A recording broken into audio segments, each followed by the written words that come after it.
be seated for the Pro-Chancellor of the University of Lincoln. Thank you. Ladies and gentlemen, Worshipful Mayor, High Sheriff, a very warm welcome to you, both to the Cathedral and to the graduation ceremony. May I welcome, first of all our guests here this evening who have come to see the graduation of their friends, their family, their sons, daughters, grandsons, granddaughters. They have supported the students throughout their time here. You are all very welcome. May I welcome also my colleagues at the university, the Vice-Chancellor and the teaching staff, and thank them for all the support that they have given to make today possible.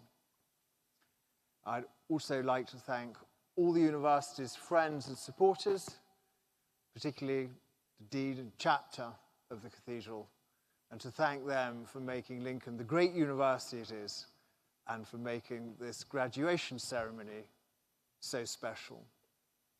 Lastly, let me welcome all the students, all the graduates who will graduate this evening. I hope that you will look back on this ceremony as on your time at Lincoln with great pride and great affection. We all know how much hard work this represents, and hope too that in your memories, in your time here, you have also had a great deal of fun.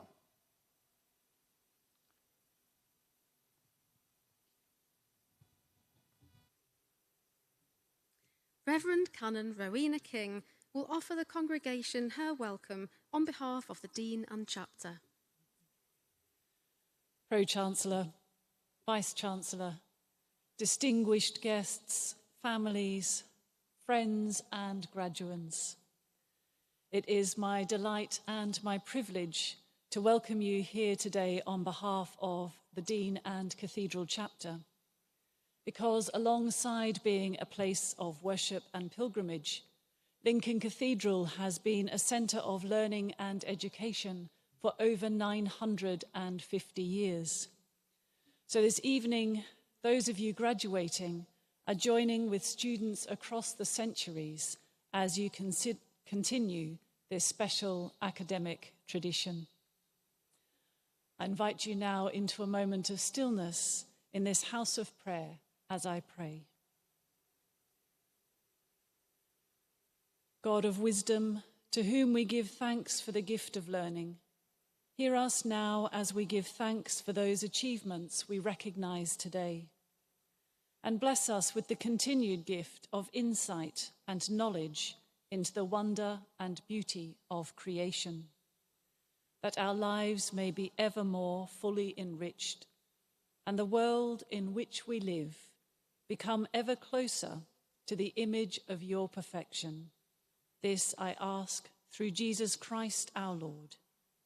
Amen. And as we have prayed for you across your time as students of the university, we've been saying particular prayers at our services this week as you begin your journeys onwards from this place and into your new adventures. And so please know that when you go from this place, you go with our prayers and with our best wishes for your future. Thank you.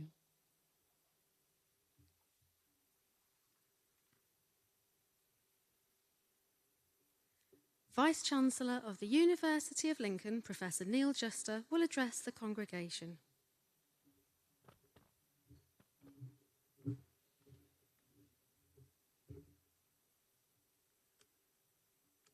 Pro-Chancellor, Worshipful Mayor, City Sheriff, Honorary Graduand, Lincoln's newest graduates, families, supporters, colleagues and friends.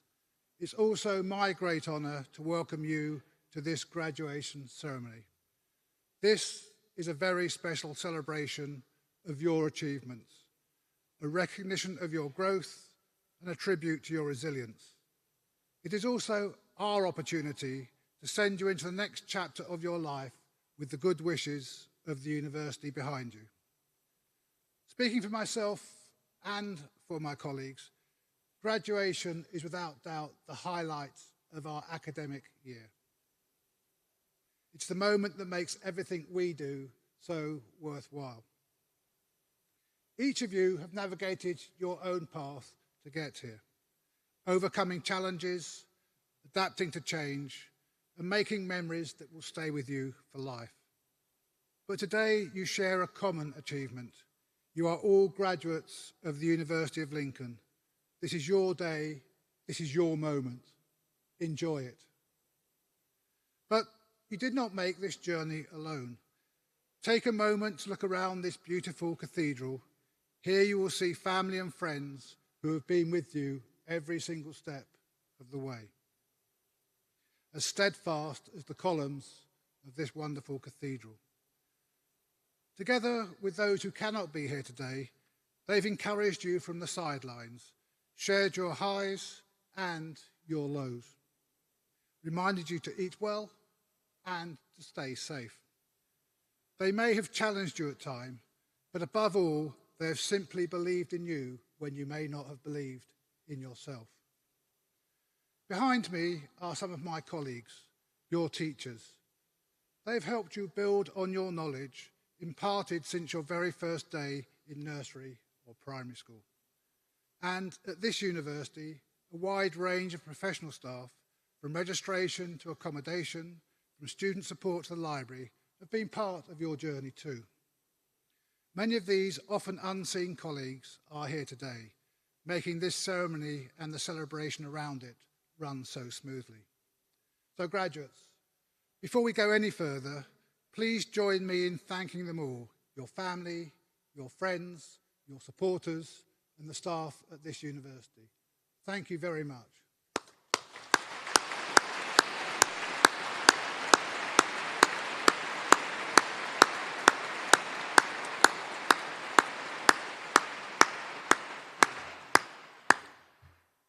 Graduates, in a few minutes, you will join the academic procession out of this cathedral and join our worldwide alumni community.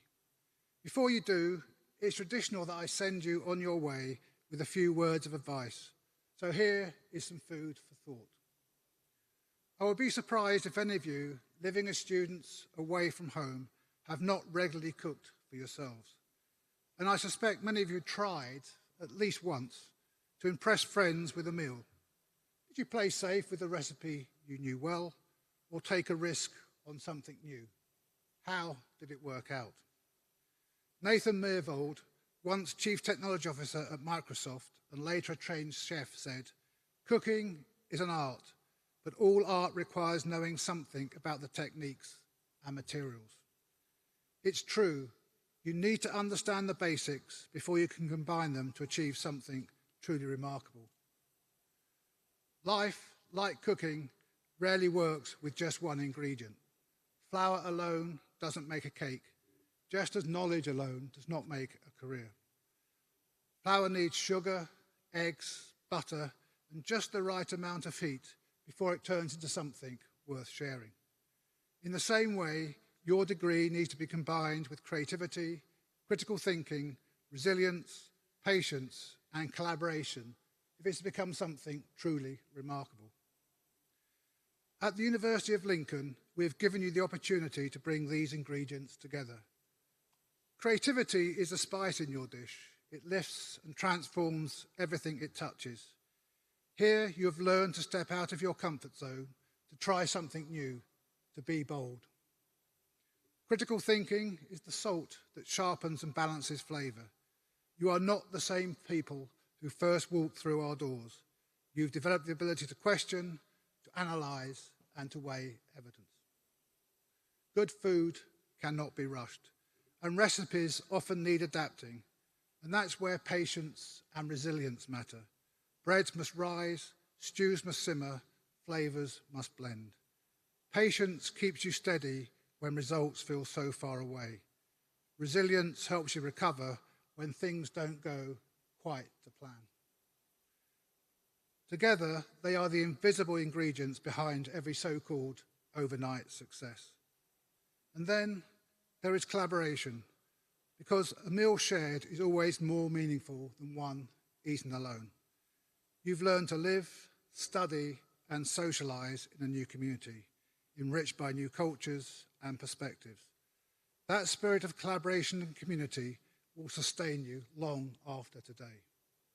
And finally, there is you, our new graduates. The American chef Thomas Keller once said, "A recipe has no soul. You as the cook must bring soul to the recipe."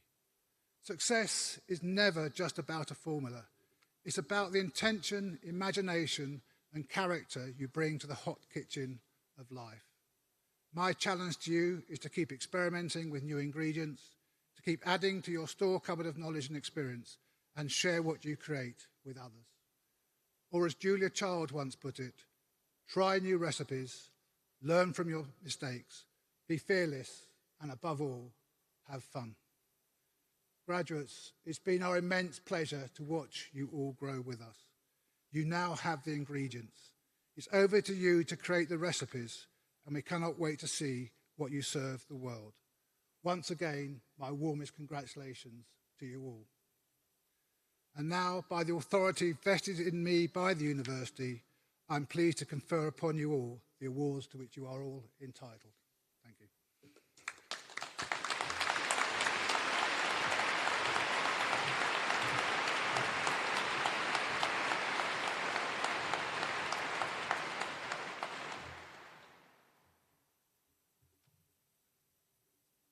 We call upon Dr. Mark Hocknell, Deputy Head of School of Humanities and Heritage, to introduce to the congregation Dr. Sarah Longair, Associate Professor, who is today being recognised for receiving a National Teaching Fellowship Award. Pro-Chancellor, Vice-Chancellor, Mr Mayor, City Sheriff, colleagues, graduates, family and friends, it's my great pleasure to introduce my colleague, Dr. Sarah Longair, who today receives the prestigious National Teaching Fellowship Award, a recognition that celebrates excellence and innovation in higher education teaching. Sarah is an historian of the British Empire whose work exemplifies the highest standards of scholarship and pedagogy.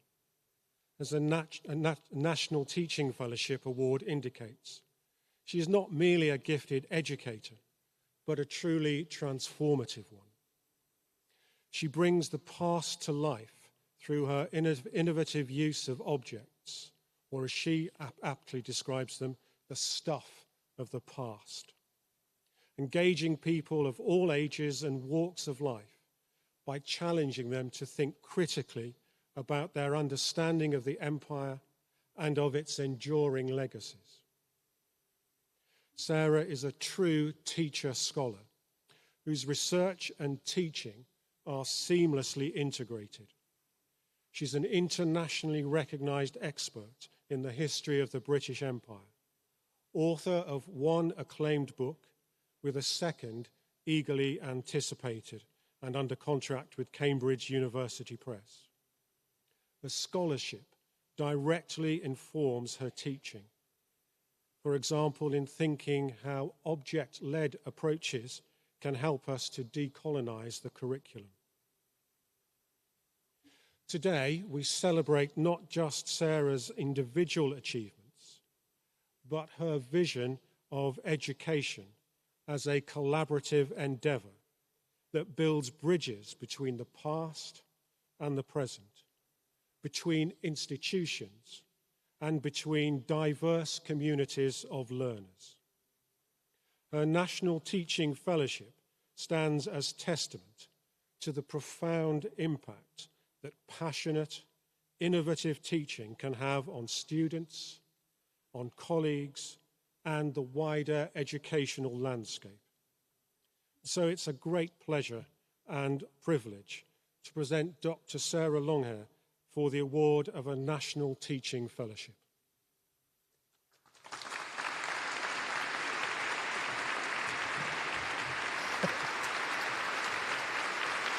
Congratulations. Very well done. Very well deserved. There's your certificate.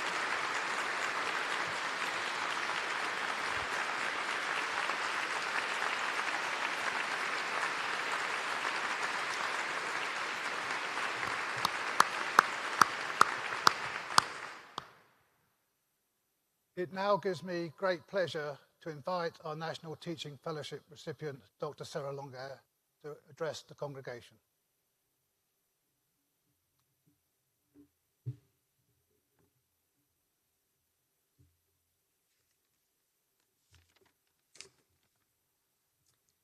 Pro-Vice-Chancellor, Vice-Chancellor, distinguished guests, colleagues, friends, family, graduates. Thank you so much for this honour, to Mark for his very generous words, and this opportunity to speak to you today on the award of the National Teaching Fellowship. As Mark said, I'm a historian of the British Empire and received this award in recognition of how I have pushed forward the use of material culture in students' learning. It might seem a little surprising to hear that historians and educators need encouragement to incorporate artefacts into their work. We sit here in one of the greatest medieval cathedrals in the country, the greatest in my slightly partial opinion, surrounded by the stuff of the past. The stained glass, the stone sculptures, the angel choir, the imp. It is often these tangible elements which grab people's attention and inspire their interest and love of learning about the past. The British Museum, for example, where I used to work, is the most popular visitor attraction in Britain, receiving over 6 million visitors a year. And yet, when it comes to history teaching, particularly in secondary school and at exam levels, objects are largely absent. Modern history is dominated by studying texts, yet material culture offers huge opportunities, particularly in my field, the history of empire, for example, for hearing the voices of colonized communities whose stories are often absent or have been erased from the written record. I've sought to place objects at the center of my work with students with rich results. I've found that material culture is very inclusive for students of all ages. Some who feel intimidated by a dense written text offer their opinions much more freely about material sources. My third-year module, Objects of Empire, allows students to explore aspects of imperial history through the stories of objects. Each week, they research and share the history of an artifact they have located themselves, which is hugely rewarding for me, as every week I learn from the examples they bring to seminars. They create fascinating digital exhibitions at the end of the module. It is specialist modules such as these, in which students carry out research with an expert scholar, that is the pinnacle of the university experience. It is the distinguishing feature of higher education and offers the chance for the kind of innovation the National Teaching Fellowship recognises. The students from last year's cohort are graduating today, and I'm so pleased to have a chance to thank them for their thoughtful contributions to the module. This work that I've been awarded for wouldn't be possible, of course, without our wonderful students here at Lincoln, whose imagination and commitment drive forward our developments in pedagogy, and of course, my colleagues. Objects demand that we ask questions, we think critically, and we research, skills that are more important than ever in contemporary society. Thank you very much.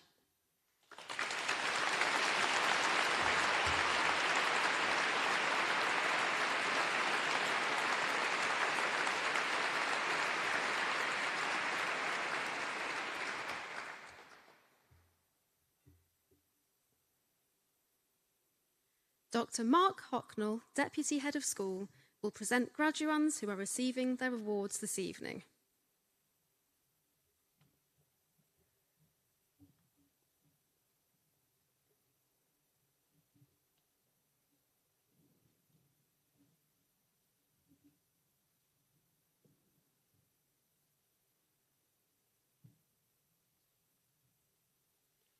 Pro-Chancellor, I'm pleased to present the graduates receiving research awards from the School of History, Humanities and Heritage. Doctor of Philosophy in Conservation and Restoration.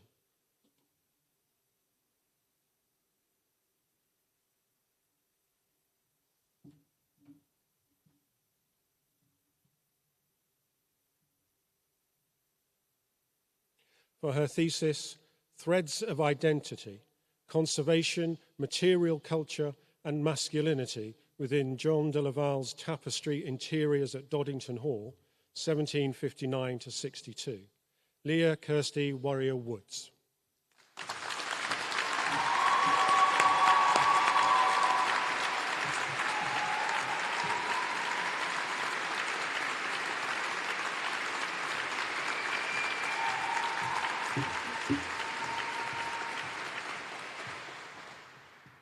Doctor of Philosophy in English. For her thesis, All the Fields, Effect, Performance and Neoliberalism in Post-Millennial Fiction, Holly Rebecca Parker.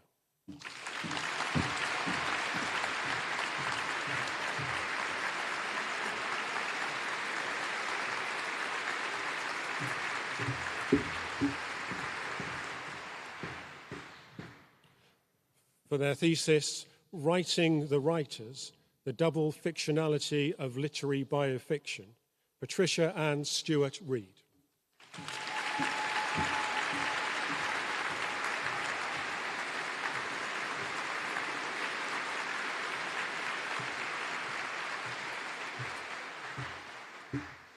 For their thesis, Narrating Intersex, a study of contemporary representations of intersex variations, Megan Louise Walker.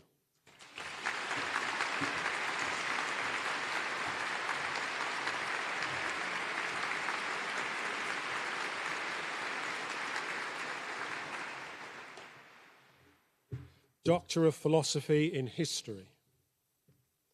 For their thesis, The Development of a Provincial Port During the 18th and 19th Centuries, The Case of Grimsby, 1780 to 1880, Gary John Crossland.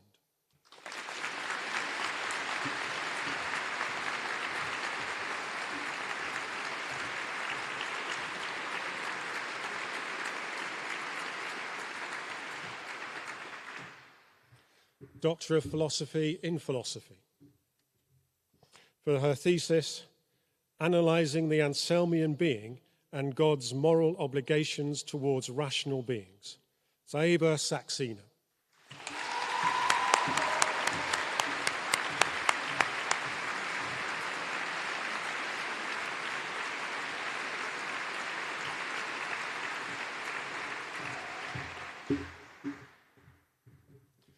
Pro-Chancellor, I am pleased to present the graduates receiving first awards from the School of Humanities and Heritage.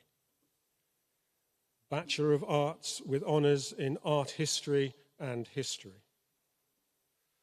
Layla Ashbury.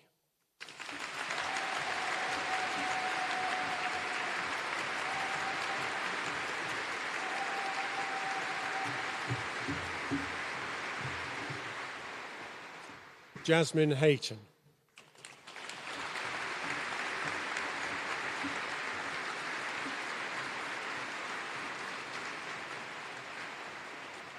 Sophia Tarr.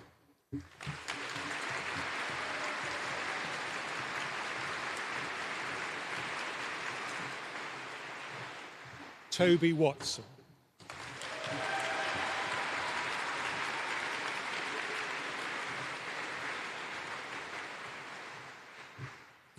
Bachelor of Arts with honours in Classical Studies. Roeda Osman Ali.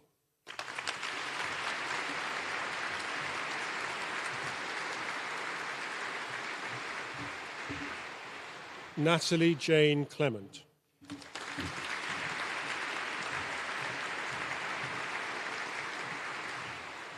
Joseph Davis.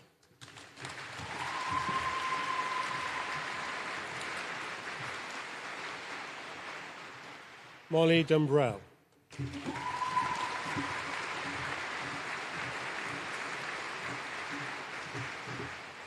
Toby Alexander Fleming.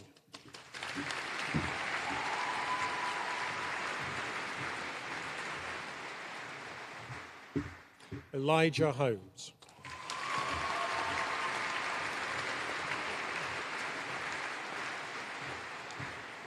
Brandon Howard.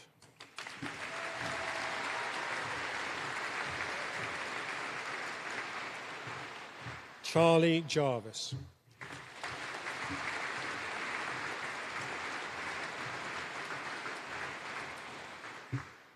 Molly Kirkland.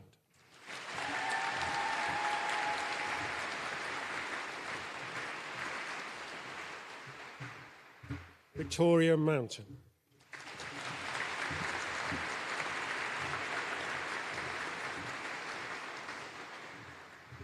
Harley Putrell.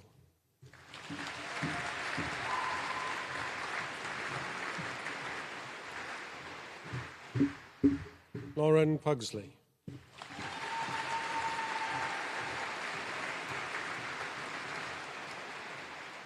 Eleanor Sadler.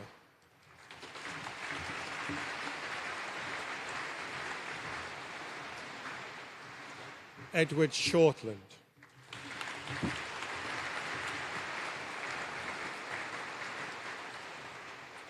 Katie Stewart.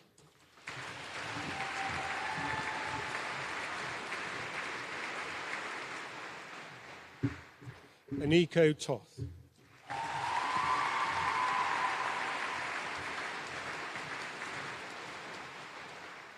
Sam Williams.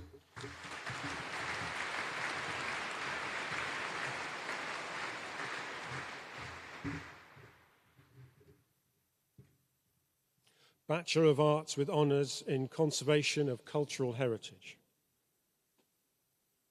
Aaliyah Adams.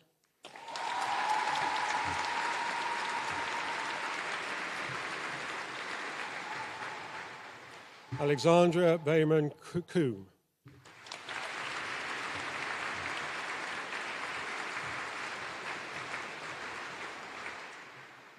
Joanne Louisa Bowen.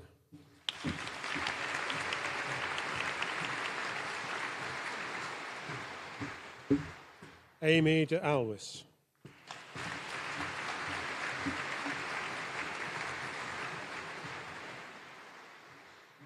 Holly Ewart.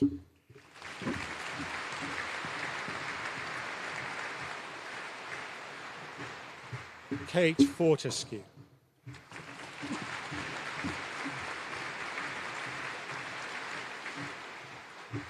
Rubina Gurung.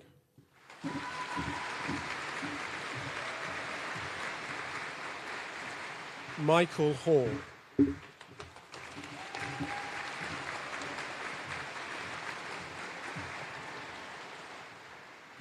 Jennifer Mack.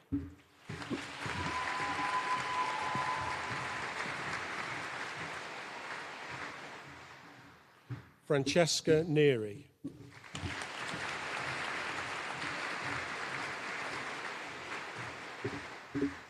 Billy Turner Newton.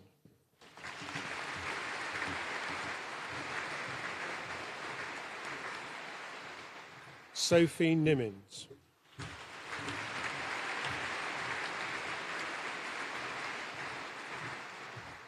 Charlie Richards.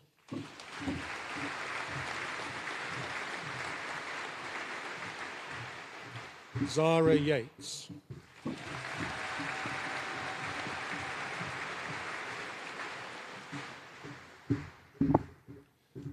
Bachelor of Arts with Honours in English. Michael Ajaidu.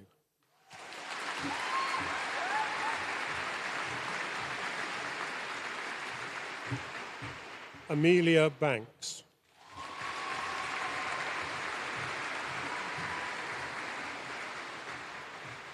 Hannah Bellis.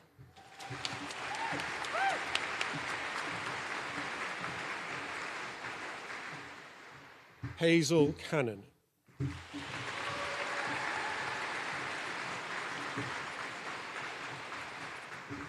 Phoebe Chalkley.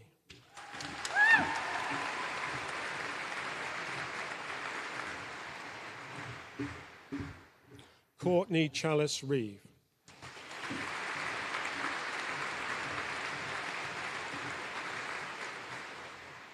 Jessica Chinnery.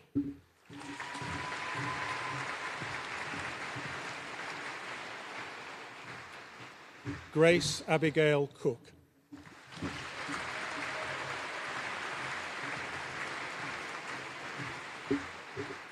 Layla Devine.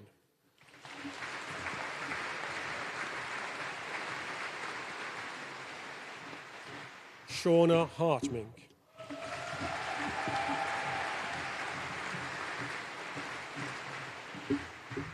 Freya Hill.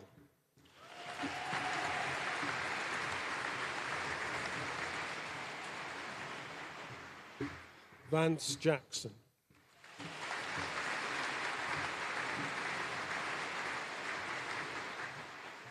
Isabel Lem.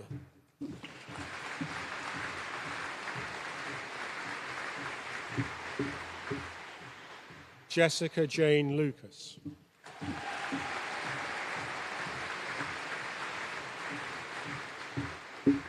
Mark Megorian.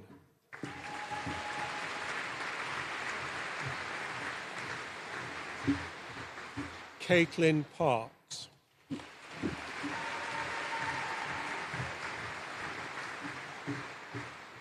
Hannah Roberts.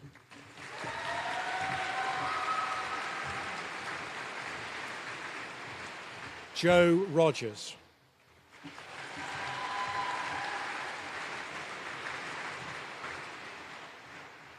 Leo Shaw.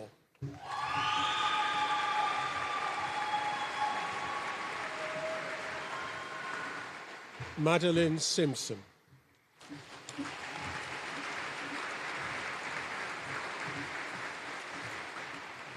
Molly Turner.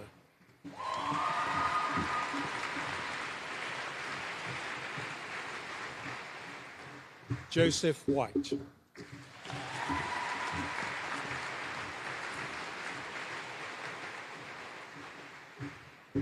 Bachelor of Arts with Honours in English and History, Niamh Caitlow.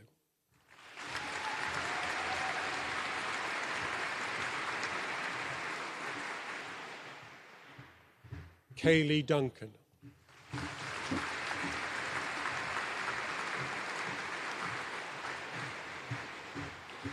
Niamh Dunn.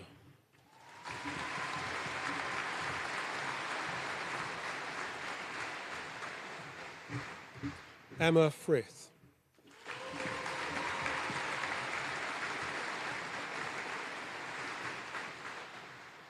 Isaiah Galloway Dutton.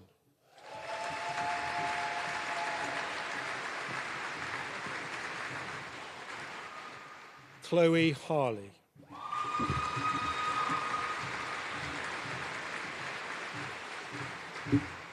Genevieve Mitchell.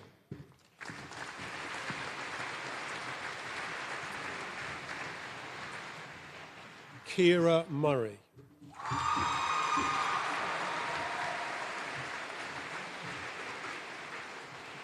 Rebecca Williams.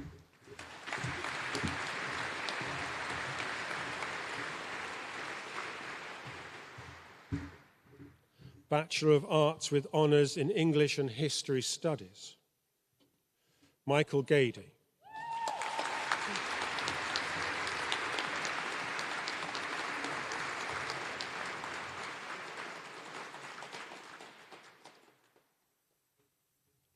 Amy McEwen.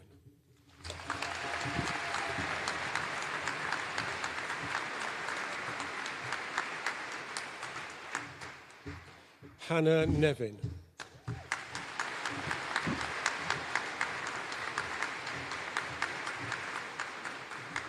Karen Salioka.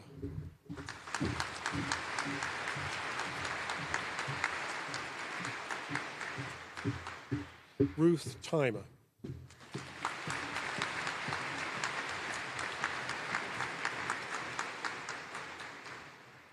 Bachelor of Arts with Honours in English and Journalism, Brittany Standish.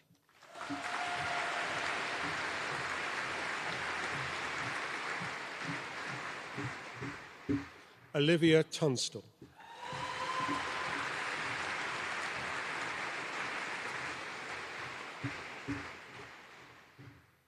Bachelor of Arts with Honours in History, Bethany A. Church.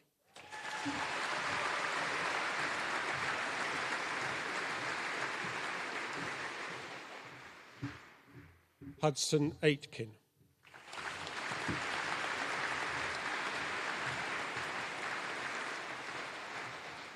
Scott Alexander.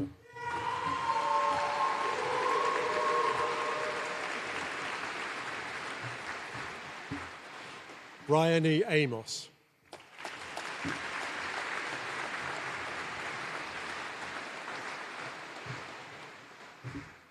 Maisie Barnes.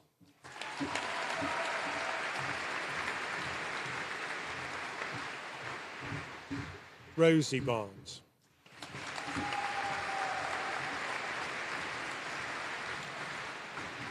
Jacob Benton.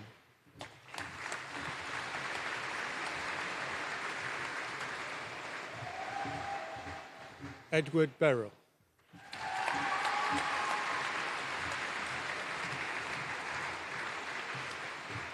Matthew Brewster.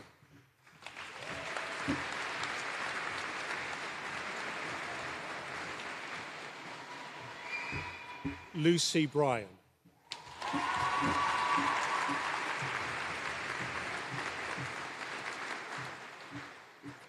Esther Karen Burridge.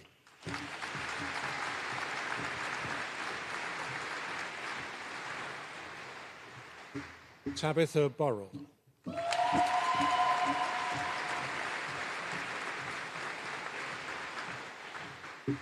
Ben Challinor.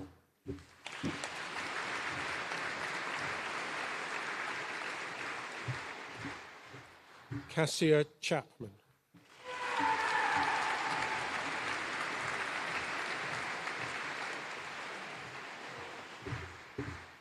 Evan Simikoglu.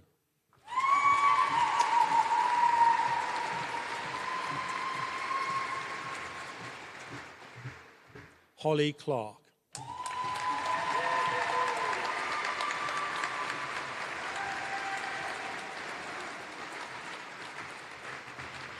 John Richard Clayworth.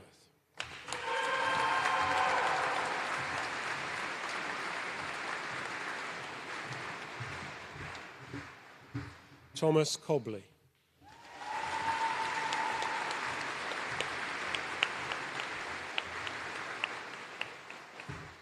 Abigail Irene Cole.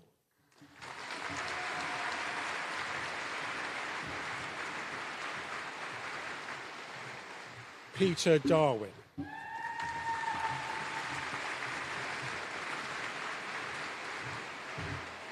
Maisie Dolan.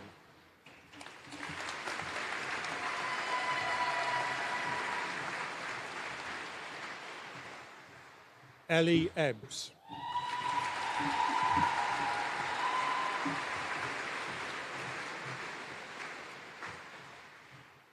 Anna Essen.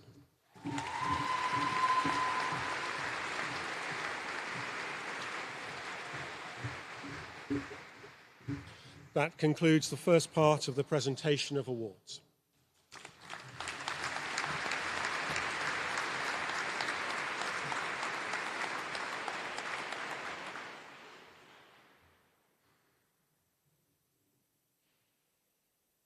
We call upon Professor Neil Juster, Vice-Chancellor, to introduce to the congregation Dame Diane Lees, who is today receiving the award of Doctor of Education honoris causa.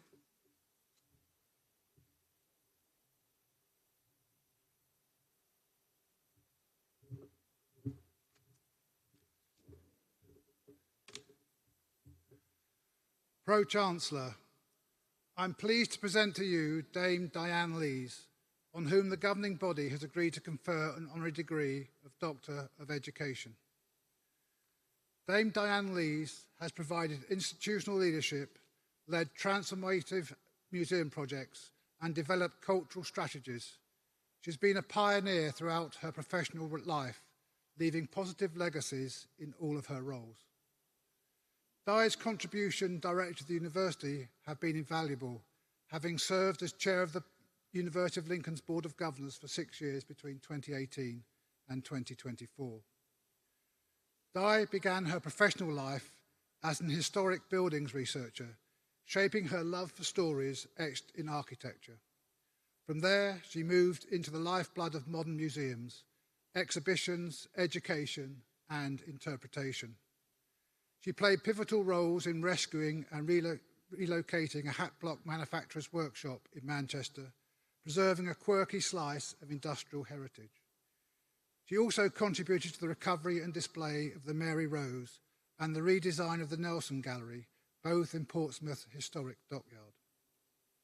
She then spearheaded the creation of the multi-award-winning Galleries of Justice in Nottingham, a one-of-a-kind museum dedicated entirely to legal history. In 2000, Di became director of the Victoria and Albert Museum of Childhood in Bethnal Green, where her mission was to transform and secure the future of an East End cultural gem. 8 years later, she was appointed the first female Director General of the Imperial War Museums, a post she held for 14 years. Now, Di is not one to dwell on breaking the gender ceiling, but we should not forget how difficult it was at that time for someone to succeed who did not fit the traditional mould of being male, attending the right public school, and belonging to the desirable clubs. Despite, or maybe because of this, she led the Imperial War Museums through one of the most dynamic periods in its history. Her tenure was rich with high-stakes, high-impact achievements.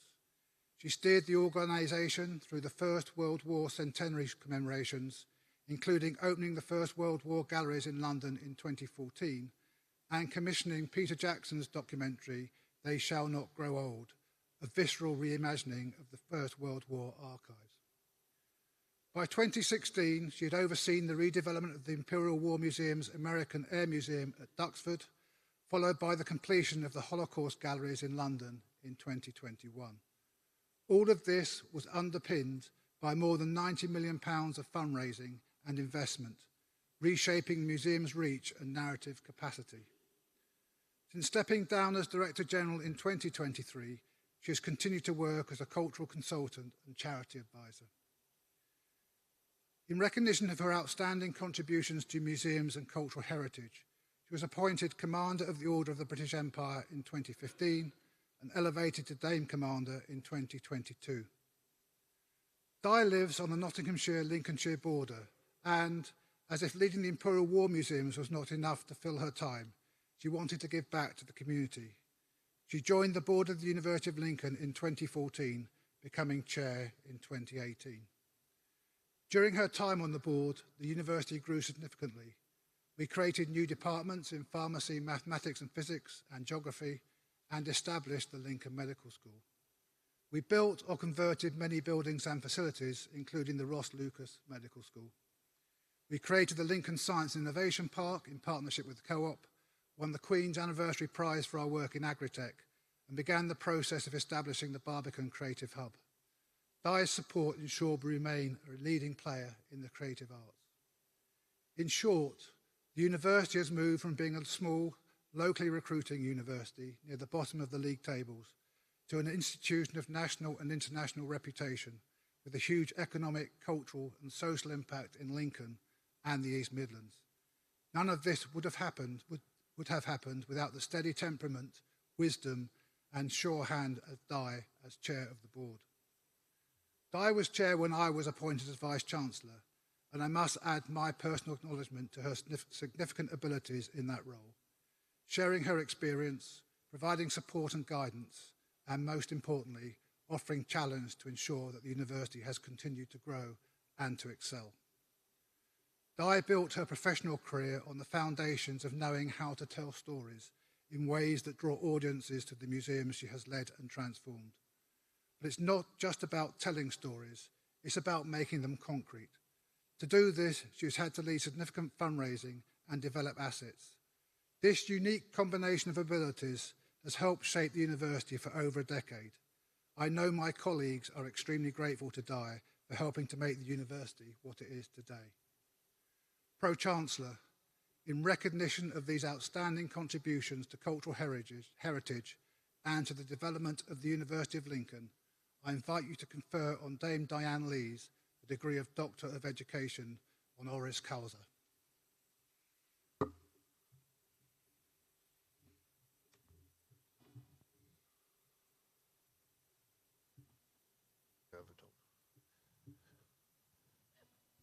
There you go.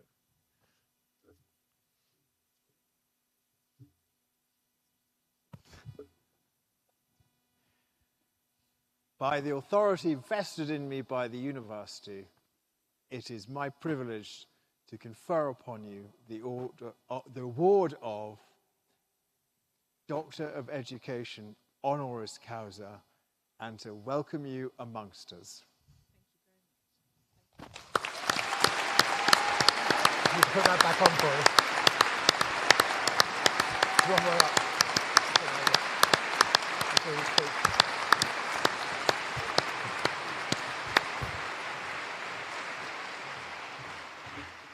I now invite Dr. Dame Diane Lees to address the congregation. Too many Ds, Pro-Chancellor. Good evening, everyone. Pro-Chancellor, Vice-Chancellor, City Mayor, City Sheriff, friends, supporters, students. It's a huge honour and privilege to be stood up here. Thank you, Neil, for those kind words. I almost didn't recognise myself. I feel slightly old at this point in time, fitting all of that in. So one of the traditions of being in this role is to share your wisdom with the audience and with our graduating students. So I was trying to find a way to do it without it sounding very preachy. So if you'll forgive me, this is my Oscar acceptance speech with a few lessons thrown in. So here we go. So, thank you to my family who have their quirks, but nevertheless have set me straight from the beginning, particularly my dad, who had lots of little sayings, including fail to prepare and you prepare to fail. Lesson, here are my notes, Dad. Always, always prepare. Thanks to my teachers who taught me to be confident, courageous, to ignore even the idea of a glass ceiling. Lesson, there are real barriers out there. Don't create your own for yourself. Thanks to my husband, who has never held me back and has always been my rock. Now, I really struggled to find a lesson for this because I could get it really wrong. So here goes. I'm going to borrow something from a fairy tale. So forgive me for this one, please forgive me for this one. And I know it's going to be on the internet forever and I'll probably pay the price, but here you go. You have to kiss a lot of frogs before you meet your version of a handsome prince. You got that? So thanks to my good bosses and colleagues over the years who've taught me lots about the kind of manager and team player I wanted to be. Lesson, be kind, be honest, be clear. Thanks to my bad bosses, I bet you weren't expecting that one. Thanks to my bad bosses who taught me everything about never wanting to be like them. Lesson, it's normally their problem. Never stay working in a toxic organisation and always call bad behaviour out. Thanks to all of the organisations who've given me the opportunity to learn and grow from my main career through to the voluntary work, like the work here at the university. Lesson, giving back is as important as the paid job. You'll get more back than you ever put in. Thank you to all of those friends who, by giving me their time, have helped me understand the kind of person I want to be. Thank you to my friendly critics for supportive hugs and much more. Lesson, understand yourself and you will understand others. Stay true to your values and true friends will stay with you forever. And finally to you, our students, it's an honour and it's a pleasure to have been part of this journey with you. Congratulations, class of 25. May you have many Oscar moments in your lives. Well done.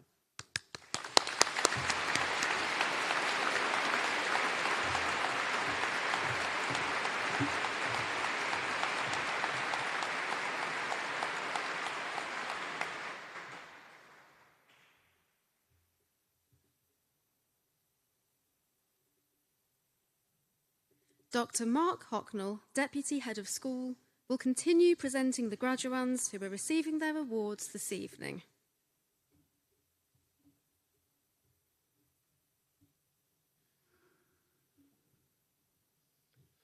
Pro-Chancellor, I'm pleased to present the remaining graduands receiving first awards from the School of Humanities and Heritage.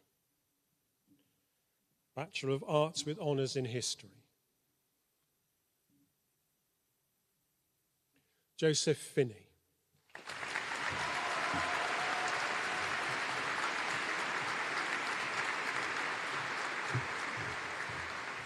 Evie Foster.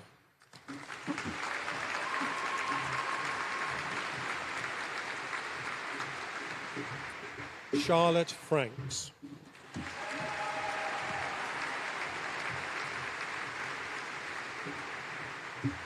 Molly Claire Greenhalgh.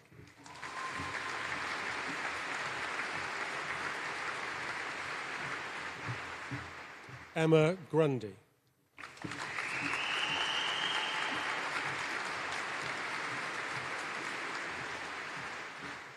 Kashika Guha.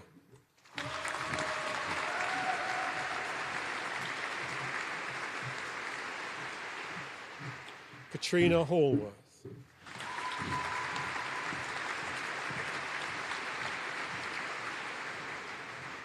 Libby May Harris.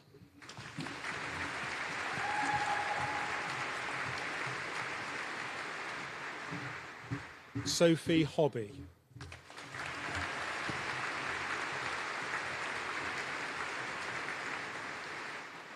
Freya Elizabeth Huff.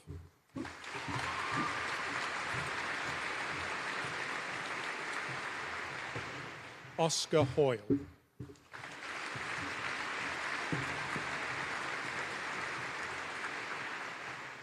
Jessica Louise Hume.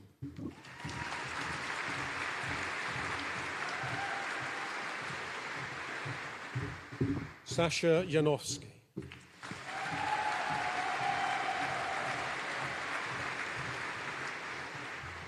Abigail Langley.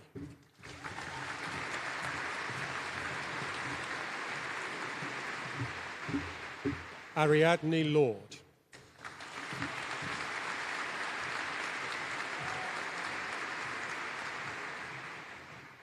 Olivia Layfield.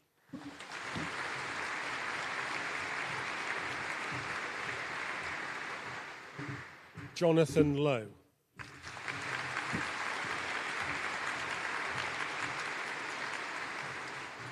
Jack Mace.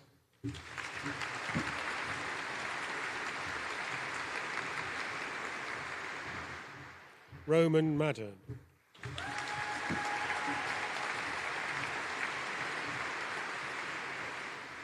Joshua Morrison.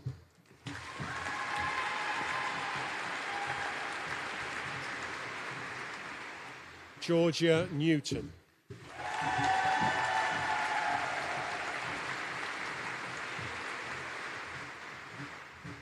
Abby Norton.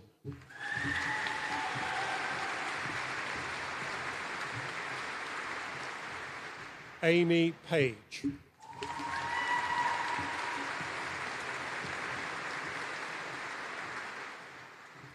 Kirsten Jean Polo.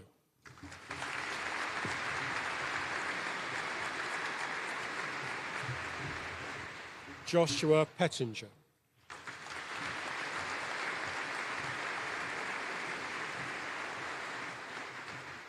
Joshua Phelps.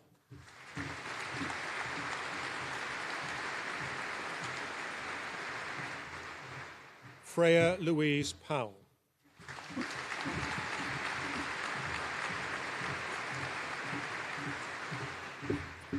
Ben Richards.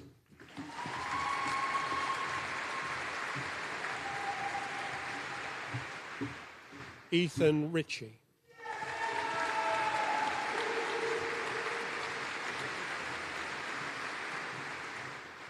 Abigail Robinson.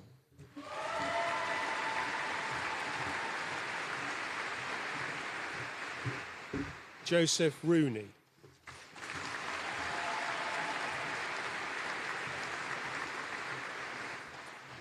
Daisy Ross.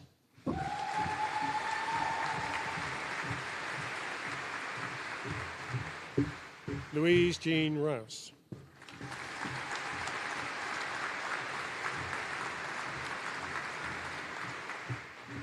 India Riles.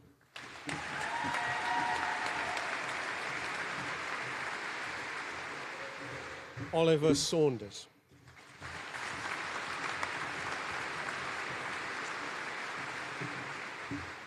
Dylan Sheehan.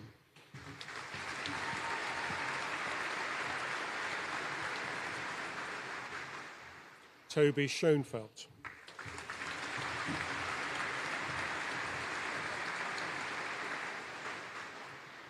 Jacob Smeaton.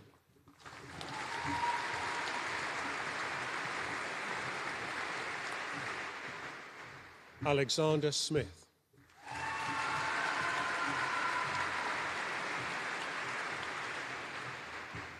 Holly Smith.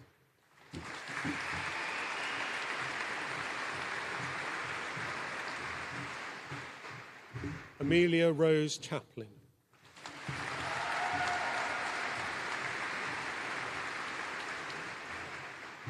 Katie Thomas.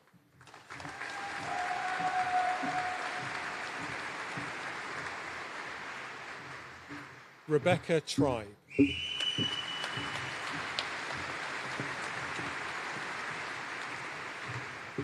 Ben Folks.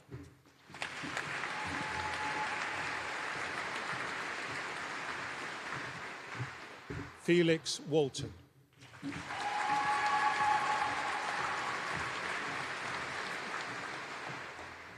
Joshua Went.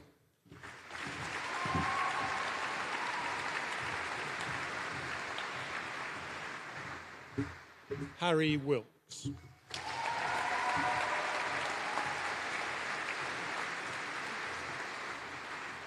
Samuel Woolley.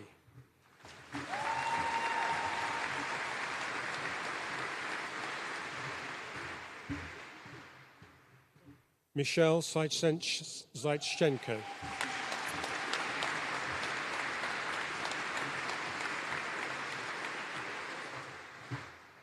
Bachelor of Arts with Honours in Modern History. Lucy Armishaw.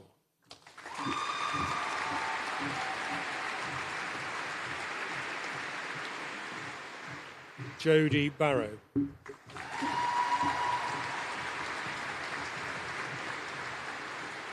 Zoe Beecham.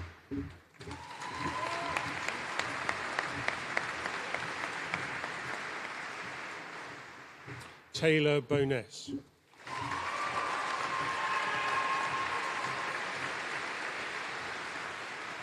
Harriet Cahill.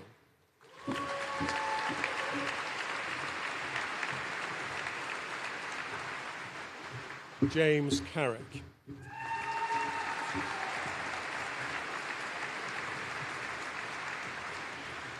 Ethan Cruz.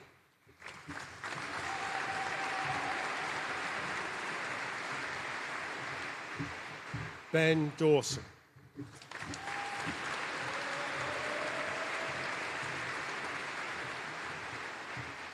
Annabelle Duxbury.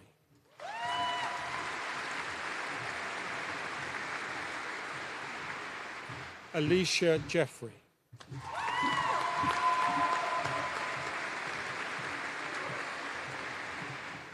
Amy Johnson.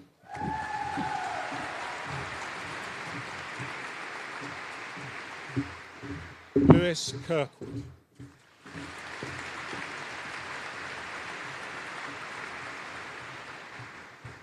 Rory Joseph MacArthur.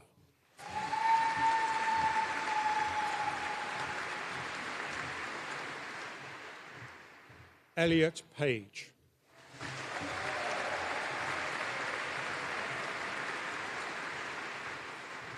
Isabella Pierce.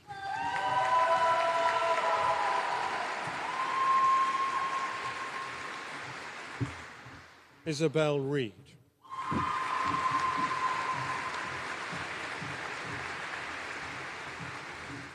Kira Rogers.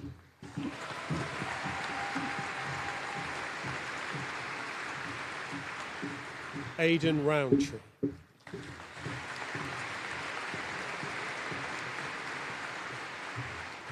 Ella Simmons.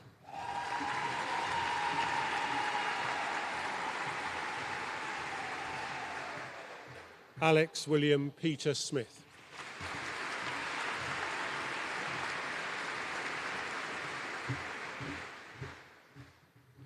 Bachelor of Arts with Honours in Philosophy, Sam William Barrett.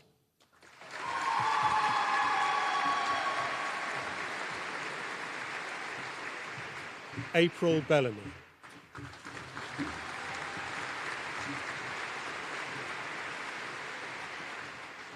Nicholas Boddy Roy.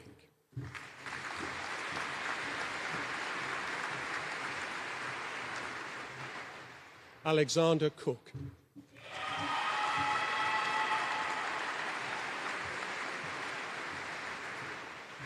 Abigail Croucher.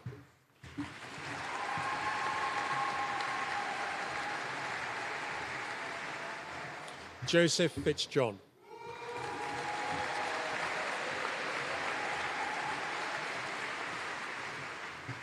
William Gibbons.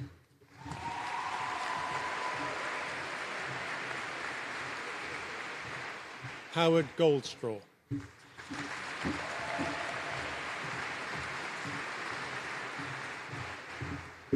Grace Nutten.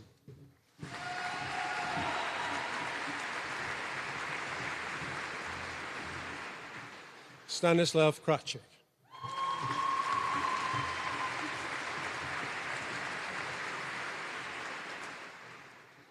Tilly Lewington.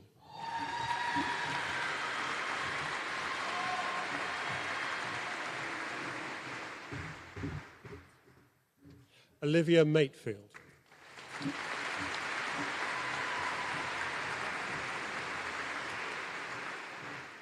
Maxwell Mullins.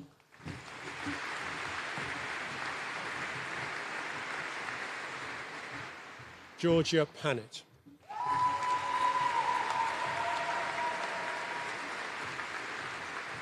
Molly Parry.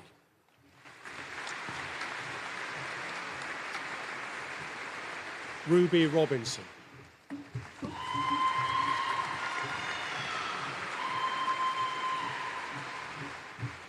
Camilla Rogjevic.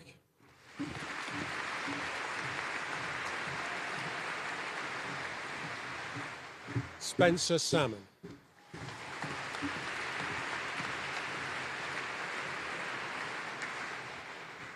George Savage.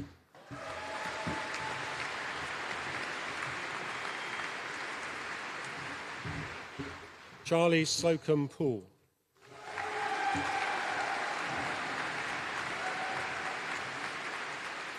Amy Rosa Thomas.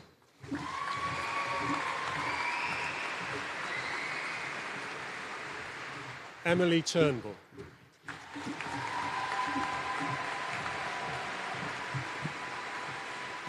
Thomas Woodcock.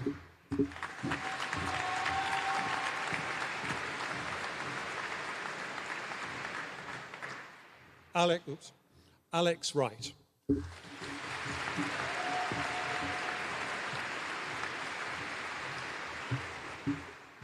Lauren Yates.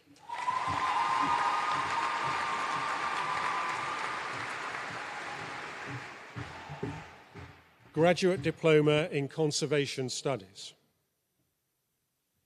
Emily Alexandra Fraser Fates.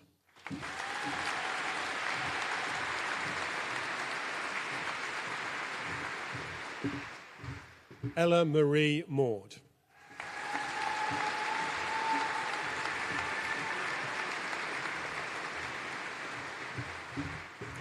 That concludes the presentation of awards this evening.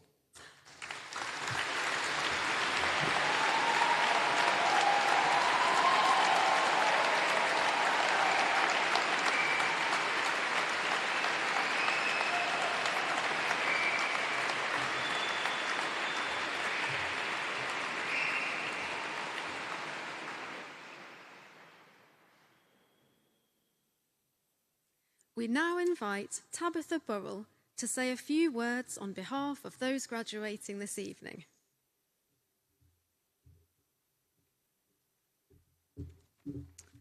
Pro-Chancellor, Vice-Chancellor, distinguished guests, graduates, friends and family. Firstly, it is an honour and a privilege to have been invited to give the student speech on behalf of my fellow students and those who are unable to attend. Graduation is a beautiful celebration of all of our accomplishments and efforts during our time here at the University of Lincoln. However, it is also a time to celebrate with those around us who have supported us throughout our triumphs and setbacks. They have witnessed the smiles and tears among many other emotions that are all shared whilst achieving a degree. To all those people, I would like to thank you on behalf of our graduates. I would also like to thank all of the staff here at the University of Lincoln. Without all of your hard work and support, we wouldn't be able to stand here today to celebrate our successes. All of the effort that is placed into our education is recognised and appreciated. Humanities and heritage are so vital to our understanding of the past and present. We are taught to think critically, question authority, and formulate our own opinions. These skills allow us to become well-rounded and informed people. Remember the importance of these skills as you continue on with your lives. Historian Dan Snow suggests that when teaching, light a fire, don't fill a bucket. This perfectly sums up the type of education we've received during our time at Lincoln. Through research-led teaching, passion and commitment forwards our understanding of our chosen subjects. So I suppose you could say that Mr. Gilbert from the In-Betweeners was wrong. It is a first-rate education, and one that we really should be proud of. Today's graduation marks an important step in our lives. We have made it. Through years of challenges, we are able to stand here proud of our achievements, lifelong friends, and memories. Please take a moment today to soak in the rewards of your hard efforts. It is well deserved. Now we stand here looking to the future for our next steps. It is daunting, bittersweet, and exciting, but our time here at the University of Lincoln has prepared us for whatever faces us next. Congratulations, 2025 graduates. Remember to follow your aspirations boldly. With determination, you can achieve anything. Thank you.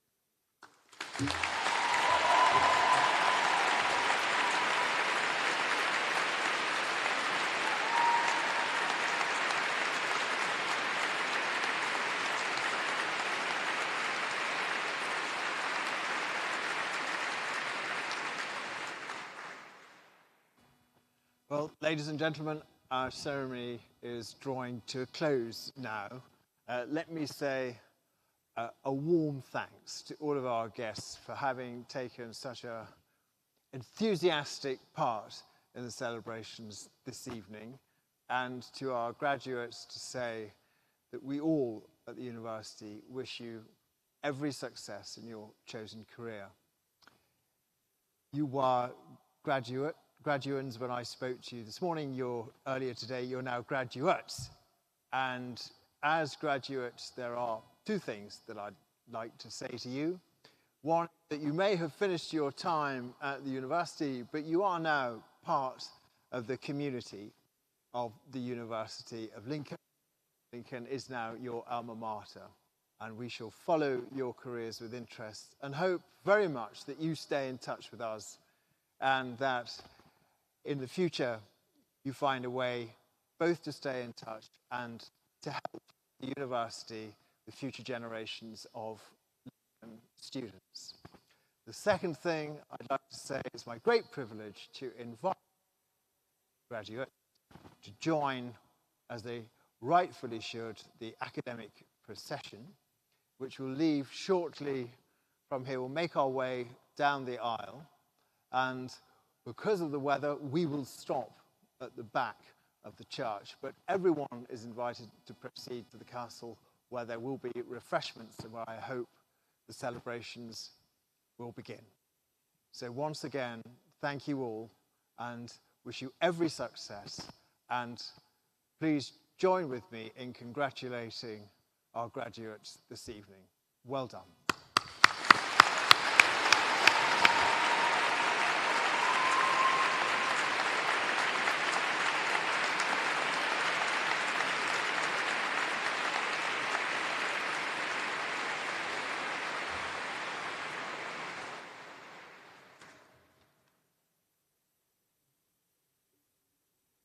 Our ceremony is now concluded. The academic procession will leave the platform and make its way through the Great West Door and across Castle Square. As it passes, our new graduates will themselves take their places in the procession and leave the cathedral. As they do so, please stay in your places and give them a final round of applause before you join them in the castle grounds. Please all rise for the full academic procession.